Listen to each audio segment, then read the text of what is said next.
Hey everyone, and welcome. Today, we're diving into one of history's most incredible transformations. We're going to look at how a handful of British colonies, which were basically set up to make money, turned into a brand new nation built on some pretty revolutionary ideas. So let's trace that journey from the very beginning all the way to the document that still runs the United States today. And that really brings us to the core question of this whole story, right? How does a place that starts out as a business venture, a for-profit enterprise, completely flip the script and become a nation founded on ideas like liberty and self-governance? That's the puzzle we're going to piece together. So first things first, we have to get our heads around the original deal. For more than 100 years, the American colonies in Great Britain, well, they weren't really like a family. They were more like business partners. And it was a partnership where one side held all the cards. The entire system was built on this big economic idea called mercantilism. And the theory itself is actually pretty simple. A country gets powerful by getting rich. And how do you get rich? You sell way more stuff than you buy. Colonies were the absolute key to making this whole engine run. And this really says it all. The colonies had one main job: make Great Britain wealthy. They were there to ship over cheap raw materials, stuff like timber, sugar, tobacco, and then they were expected to buy back all the finished goods that Britain made from those materials. It was a one-way street, totally designed to keep all the wealth flowing back to the empire.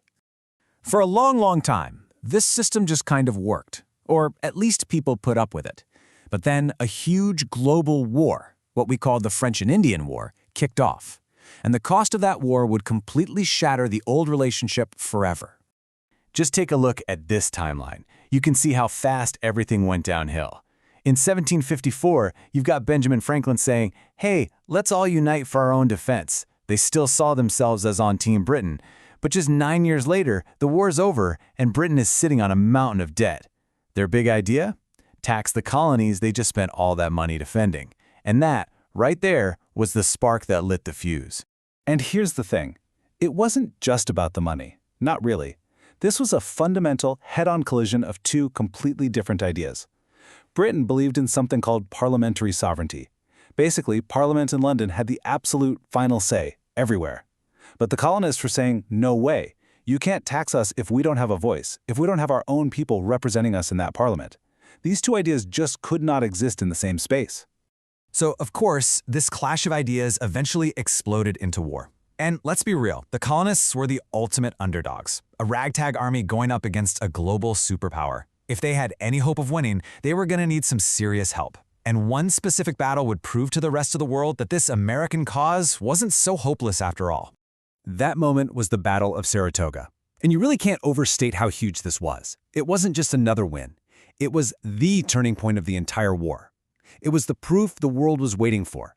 Proof that these colonists could actually go toe-to-toe with the British Army and win. And the biggest result of that huge victory? This. France, Britain's arch-rival, saw its chance. They decided to officially jump in and ally with the Americans, bringing the money, the soldiers, and the navy that the colonies desperately needed. All of a sudden, independence didn't just seem like a crazy dream. It seemed possible. So after a long, brutal war, they did it. They won their independence. But as they were about to find out, winning a war is one thing.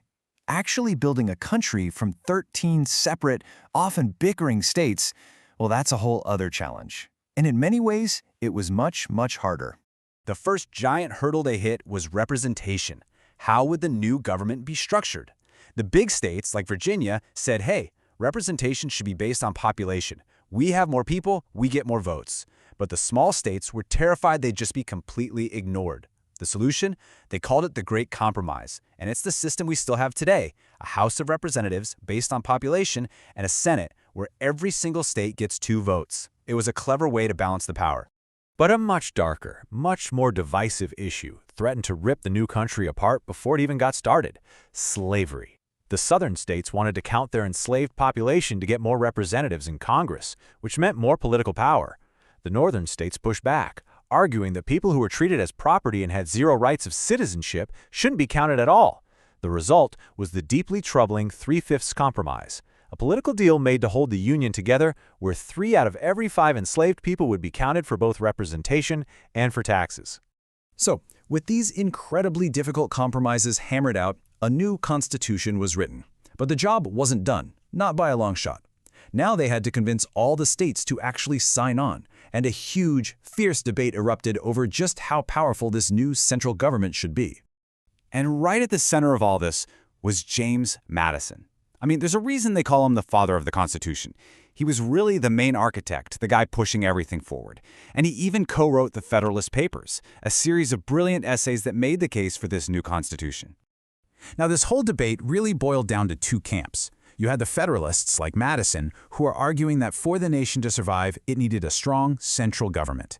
But then you had the Anti-Federalists, and they were deeply suspicious. They were afraid this new government would become just as powerful and tyrannical as the British one they just fought a war to escape. They demanded guarantees to protect individual rights. So what was the solution? How do you break that deadlock? Well, it was another brilliant compromise, the Bill of Rights.